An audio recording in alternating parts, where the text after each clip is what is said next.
this day in history, the Brooklyn Bridge officially opened in 1883. The bridge connects Manhattan and Brooklyn over the East River. At the time, the bridge was the longest suspension bridge and was hailed as the eighth wonder of the world.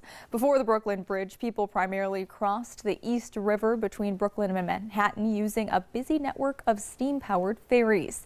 The bridge was designed by John A. Roebling, construction began in 1869 and costed roughly $18 million.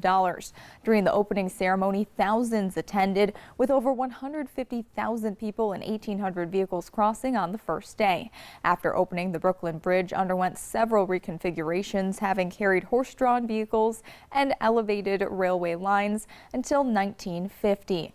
To alleviate increasing traffic flows, additional bridges and tunnels were built across the East River. President Chester A. Arthur and New York Governor Grover Cleveland were in office during that time.